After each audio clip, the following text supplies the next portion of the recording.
నమస్తే సురేష్ గారు. నమస్కారం అండి ఉషా గారు. మకర రాశిలోకి కుజుడు ఎంటర్ అవబోతున్నాడు కాబట్టి మరి అన్ని రాశుల వరకు మనం చెప్పుకుంటూ రాబోతున్నాం. కర్కాటక రాశి వరకు చూసుకుంటే ఏ విధంగా ఉండబోతుంది అంటారు ఈ 38 రోజులు? గజం కేవలం 4,500 రూపాయలతో 165 గజాల భూమి కేవలం 8 లక్షలు మాత్రమే. సో నా మిషన్ ఏమంటే ప్రతి ఇంట్లో ఒక వేదిక ఆస్ట్రాలజర్ ఉండాలండి. మన మహర్షులు అంత జ్ఞానాన్ని అంతా పెట్టేశారండి. ఎలా చేస్తే మనం చాలా ఈజీగా మనం ఉన్నతంగా ఎదగొచ్చు, ధనాన్ని సంపాదించుకోవచ్చు, కీర్తి ప్రతిష్టలను సంపాదించుకోవచ్చు, ఎఫర్ట్లెస్గా ఒక జర్నీని ఎలా చేయాలి అని చెప్పేసి మన మహర్షులు ఒక శ్లోకాల్లో నిగూఢంగా పెట్టేశారండి. అవి మనం తెలుసుకొని వాటికి అనుగుణంగా మనం ఫాలో అయిపోతే కనుక వాళ్ళకి ప్రతి ఒక్కరికి ఎంతో హ్యాపీగా మనం ఇందాక చెప్పుకునే విధంగా వాళ్ళు ఎంతో భోగభాగ్యాలను అనుభవించి ప్రాస్పరిటీని అనుభవిస్తారండి. ఇప్పుడు సిగ్నిఫికెన్స్ వచ్చేటప్పటికి మకర రాశుల్లోకి కుజుడు ప్రవేశిస్తున్నారండి. కుజుడు వచ్చేటప్పటికి మనం 4 గ్రహాల గురించి ఆల్రెడీ రాశి ఫలాల్లో చెప్పుకున్నాం. ఇయర్లీ ఫలాలు 2024 ఫలాలు. అవి ఎవరైనా చూడని వాళ్ళు ఉంటే అవి కంపల్సరీ చూడండి. ఎందుకంటే అందులో మనము 4 ముఖ్యమైన గ్రహాల గురించి చెప్పుకున్నాం అనమాట. శని గురించి, గురువు గురించి, రాహుకేతుల గురించి. వీటి తర్వాత నెక్స్ట్ సిగ్నిఫికేషన్స్ వచ్చేటప్పటికి మనకి కుజుడు గురించి మాట్లాడతారు. ఎందుకంటే సూర్యుని కంటే చాలా ఎక్కువ టైం ఇందులో స్పెండ్ చేస్తూ ఉంటారు ప్రతి రాశిలో. ఆల్మోస్ట్ 40 to 45 డేస్ ఒక్కొక్క రాశిలో ఉంటూ ఉంటారు అనమాట. వీళ్ళు ఇప్పుడు ధనుసు రాశిలోంచి మకర రాశిలోకి వెళ్ళటం తర్వాత మకర రాశిలో వాళ్ళకి ఎలాంటి ఉంటుందో పాటు వేరే రాశులకు కూడా ఏ విధమైన దాని ఇంపాక్ట్ ఉంటుంది అని మనం తెలుసుకున్నామండి. వీళ్ళకి వచ్చేటప్పటికి ఫిబ్రవరి 5th నుంచి మార్చ్ 14 ఆల్మోస్ట్ 38 డేస్ దీని ఇంపాక్ట్ ఉంటుందండి. తర్వాత మనం ఇది ఆల్రెడీ చెప్పుకున్నామండి. నక్షత్రాలు ఎప్పుడు స్థిరంగా ఉంటాయి. 360 డిగ్రీల్లో 27 నక్షత్రాలు, 4 పాదాలు కలిగి మొత్తం 108 డివిజన్స్ చేసి ఉంటారండి. వాటిని మళ్ళీ 30 డిగ్రీస్గా మనం యాన్సిస్టర్స్ మన ఋషులు డివైడ్ చేసి ఒక్కొక్క రాశి అని పెట్టండి. రాశులు నక్షత్రాలు కదలవండి. అయితే దానికి ఇన్నర్ ఆర్బిట్లో ప్లానెట్స్ ఎప్పుడు డిఫరెంట్ వెలాసిటీతో కదులుతూ ఉంటాయండి. అది అందరికీ తెలిసింది. అది కదిలినప్పుడు వాటి ఇంపాక్ట్ ఎలా ఉంటుంది మనుషులకి అని చెప్పేసి మనం మహర్షులు తపస్సు శక్తితో వాటిని గ్రహించి ఎలా చేస్తే మనం బాగుంటుంది అని చెప్పేసి వాళ్ళు రాసి పెట్టేశారండి. సో ఇప్పుడు వచ్చేటప్పటికి మార్స్ వచ్చేటప్పటికి వాళ్ళకి ప్రతి ప్లానెట్స్కి ఒక్కొక్క పోర్ట్ఫోలియో ఉంటుందండి. సో ఒక జాబ్ డిస్క్రిప్షన్ లాగా వాళ్ళు చేయాల్సిన పనులు ఏంటి అని చెప్పేసి బ్రహ్మ వాళ్ళకి ఒక విధానాలని ఎలా చేయాలని చెప్పేసి రాసి ఇచ్చేస్తారండి. దానికి అనుగుణంగా ఆ ప్లానెట్స్ వాళ్ళకి సంబంధించిన డ్యూటీస్ చేస్తూ వెళ్తూ ఉంటారు. ఇక్కడ వచ్చేటప్పుడు మార్స్ వచ్చేటప్పటికి ఏం చేస్తూ ఉంటారండి, మార్స్ దేనికి రిప్రజెంటేషన్, వాళ్ళ పోర్ట్ఫోలియో ఏంటి అంటే వాళ్ళు వచ్చేటప్పటికి సత్వ భూ ప్రాకార రోగవ్రణ సాహస శస్త్ర అగ్ని సందర్శక మానోత్పాటన జ్ఞానభాతృకారక కుజహ అని చెప్పేసి మన మహర్షులు చెప్పారండి. దీని మీనింగ్ ఏంటంటే సత్వము, ఒక మనిషికి కావాల్సిన స్టామినా, పవర్ ఈ మంగళుడు మనకిస్తారండి. నెక్స్ట్ భూమికి సంబంధించి రియల్ ఎస్టేట్ వాళ్ళకి సంబంధించి, నెక్స్ట్ ప్రాకారం అంటే బౌండరీస్, తర్వాత బోర్డర్స్కి సంబంధించిన దానికి ఈ రిప్రజెంటేషన్ మార్చి చేస్తూ ఉంటారు. నెక్స్ట్ రోగాలకు సంబంధించి వ్రణము అంటే గాయాలు, ఎక్కడైనా అన్ఎక్స్పెక్టెడ్గా యాక్సిడెంట్లు కింద పట్టడం, గాయాలు తగులు, దానికి సంబంధించిన వ్యక్తి కూడాను మనకి మార్క్స్కి సంబంధించి చేస్తూ ఉంటారు. సహజము, శస్త్రాలు, అగ్ని, మానవ, గౌరవం, ఉత్పాటన అంటే టఫ్ ప్రాబ్లం నుంచి సిచ్యువేషన్ అవుటకు కొట్టడాన్ని, పాలదోడతాను మనకున్న సమస్యలను పాలదోడానికి కావాల్సిన స్టామినాని కూడా ఈ మార్స్ మనకి ఇస్తూ ఉంటాడు. జ్ఞానము, భ్రాతులు అంటే అన్నాదమ్ములకు సంబంధించిన ఇవన్నిటికి మనకి కుజుడికి సంబంధించిన ప్లానెట్. మకర రాశిలోకి షిఫ్ట్ అవటం ఎలా ఉంటాయి అనేది మనం చూద్దాం. సో కర్కాటక రాశి వారికి ఫిబ్రవరి 5th నుంచి మార్చి 14th వరకు 38 డేస్ ట్రాన్జిట్ వచ్చేప్పటికి మకర రాశిలో జరుగుతుంది కాబట్టి వీళ్ళకి ఇది 7వ స్థానం అవుతుందండి. సప్తమ భావం అంటారనమాట. ఈ సప్తమ భావంలో ఎలాంటి రిజల్ట్స్ వీళ్ళకి ఉంటుంది అనేది మనం చూద్దామండి. సో ఫస్ట్ వచ్చేటప్పటికి కర్కాటక రాశి వాళ్ళు ఎవరు అంటే పునర్వసు 4వ పాదము, పుష్యమి 1, 2, 3, 4 పాదాలు, తర్వాత ఆశ్లేష 1, 2, 3, 4 పాదాలు. ఇవి వచ్చేటప్పటికి మనకి రాశి ప్రకారం నక్షత్రాల ప్రకారం కర్కాటక రాశి వారు. అదే కాకుండా పేరు బిలం కనుక చూసుకుంటే, పేరు ప్రకారం కనుక చూసుకుంటే హీ, హూ, హే, హో, డా, డి, డు, డే, డో ఈ అక్షరాలు మోరార్లాస్ ఈ సౌండ్తో ఉన్న అక్షరాలు వాళ్ళు కూడాను కర్కాటక రాశి కింద వస్తారనమాట. వీళ్ళు జనరల్గా చంచల స్వభావం కలిగి ఉంటారు, బాగా డిజైర్ స్ట్రాంగ్గా ఉంటారనమాట.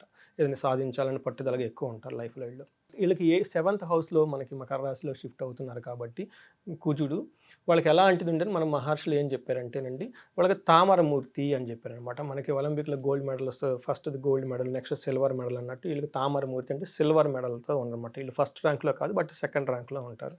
వీళ్ళకి వచ్చేటప్పటికి ఒక 60 to 80% ఫేవరబుల్గా ఉన్నారనమాట. సో టాప్ అయితే కాదు, అలా అని మంచి చెడు చేసేది ఏం కాదు. సో చాలా విషయాల్లో మంచిగా చేస్తారు. ఎక్కడెక్కడ విషయాలు ఏ విషయాలు వీళ్ళు జాగ్రత్తగా ఉండాలి అని చెప్పేసి మనకు మహర్షుల శ్లోకాల్లో చెప్పారండి. వీళ్ళు ఎక్కడ మిస్ చేస్తారంటే అన్న వస్త్రాది రాహిత్యం. ఈ టైంలో వాళ్ళు లంచ్ని కానివ్వండి డిన్నర్ని స్కిప్ చేస్తూ ఉంటారనమాట.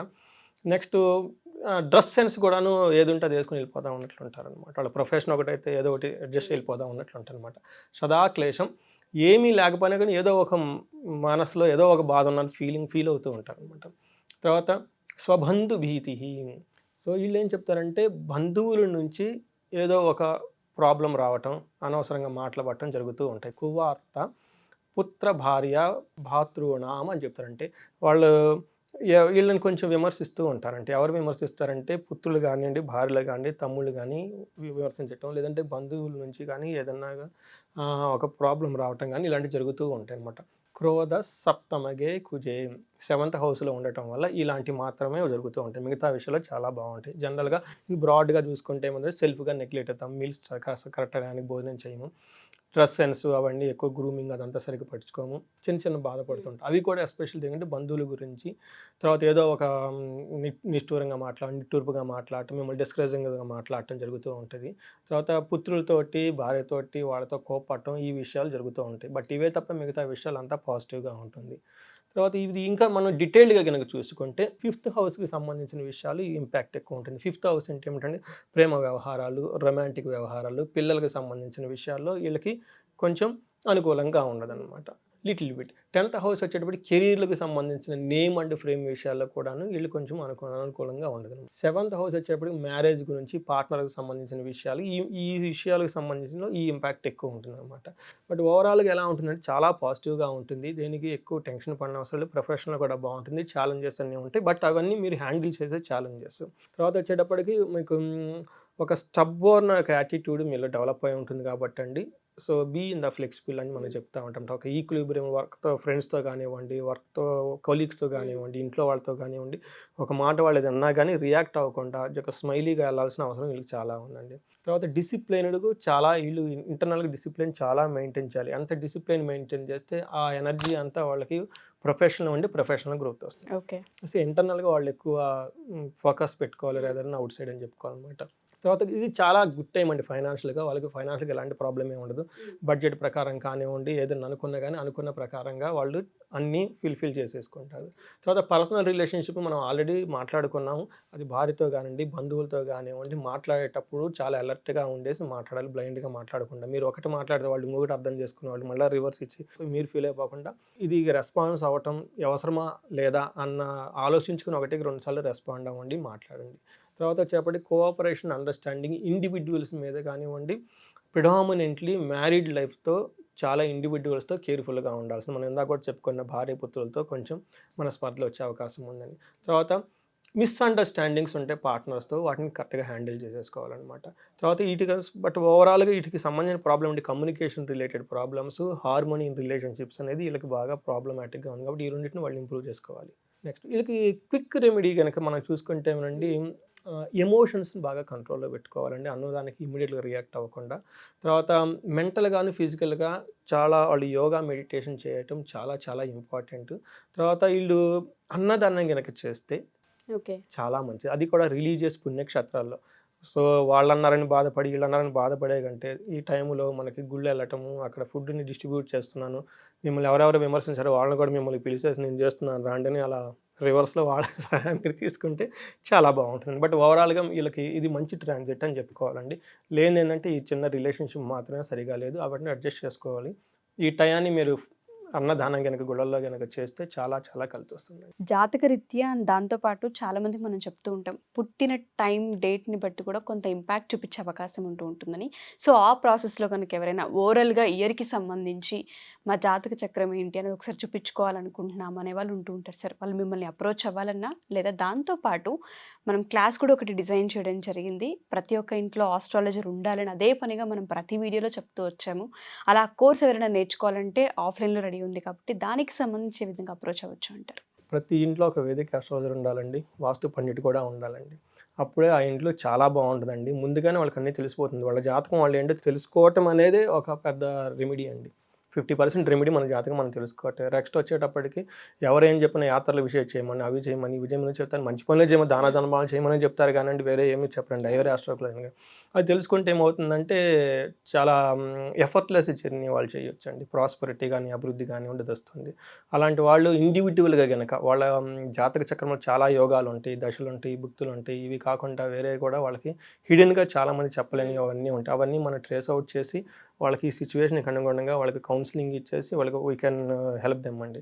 తర్వాత వచ్చేటప్పటికి మనకి ఒక ప్రొవిజన్, ఒక మంచి ఆథెంటిక్గా ఈ సబ్జెక్ట్ ఎక్కడ దొరుకుతుంది, మన తక్కువ టైంలో ఈ ఆస్ట్రాలజీ గురించి మనం అట్లీస్ట్ కొంత నాలెడ్జ్ మనకు కావాలనుకునే వాళ్ళకి కూడాను మనకి ఈ స్క్రీన్ మీద కనిపిస్తున్న నెంబర్ కానీ మనకి కనెక్ట్ అయితే వాళ్ళకి 2 విధాలు హెల్ప్ చేయొచ్చండి. Sure sir. Thank you sir. Thank you so much. Thank you అండి ఉషా గారు. సో ఎవరైనా సరే మా ఈ వీడియో చూసిన తర్వాత సురేష్ గారి అపాయింట్మెంట్ కోసం జాతకరీత్యా అవ్వచ్చు, లేదా ఆస్ట్రాలజీ ఎవరైతే నేర్చుకోవాలనుకుంటున్నారో మరి వాళ్ళకి సంబంధించిన ఆ రికార్డ్ తీసుకోవాలనుకున్నా కానీ కింద స్క్రోల్ అవుతున్న కాంటాక్ట్ నెంబర్ని కాంటాక్ట్ చేస్తే ఖచ్చితంగా సురేష్ గారి టీం మీకు రెస్పాండ్ అవుతారు అండ్ మీకు కావాల్సిన డీటెయిల్స్ని అందజేస్తారు.